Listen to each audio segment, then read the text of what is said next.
So the way that I paid off all of my debt, my 2 houses, all of my cars, our student loans, my husband's student loans, my student loans, everything, I was like one track mind. When I paid off my student loans, I literally paid $10,000 a month for 10 months in order to pay those off as quickly as possible. My goal that year that I paid those off was I'm gonna pay off our student loans this year. So that year I put every extra bit of money I could towards paying off our student loans. So then the next year when we bought our house in Florida, I knew that I didn't want to carry that loan for a long time. So I got a loan, but I paid it off within 2 months. I stopped our retirement contributions just for that short amount of time so that I could put all the extra money into paying off that house. I own my own practice. So if you own your own practice, you can take that extra money and put it towards those big goals like that. If you work for someone else, I don't see how you'd be able to do that. What happens is people start making an income and then they raise their level of spending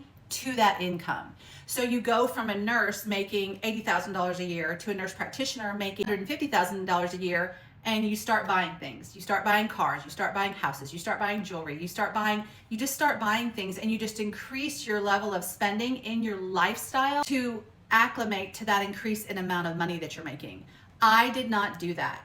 Yes, I bought some new cars, but my new cars, were all used cars. So even though I bought a Mercedes and a BMW and an Infiniti, they were all used and I paid them off immediately. A lot of nurse practitioners will go into debt to keep up with the Joneses and look a certain way, and then their income is basically leveled out. So even though you were making $80,000 and now you're making $150,000, your level of spending went up, and so now you don't have any extra income. When I opened my own practice, I still live in the same 1,800 square foot, one-story house in the same neighborhood I've lived in for almost 30 years. Because I knew that even though I could afford a bigger and better house, there were other things I wanted to do, like pay off my student loans, pay for my house in full, and be completely debt-free. And that's what I did.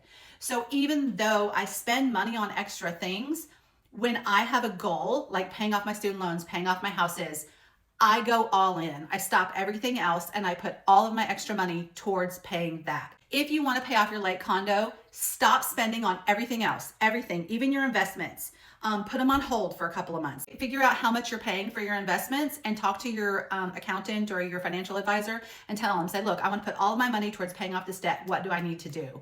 And do that. So that's what I did to pay off every piece of debt that I have, including my house in Florida, which I paid off in 2 months, just because I don't want to have debt. So that's my answer.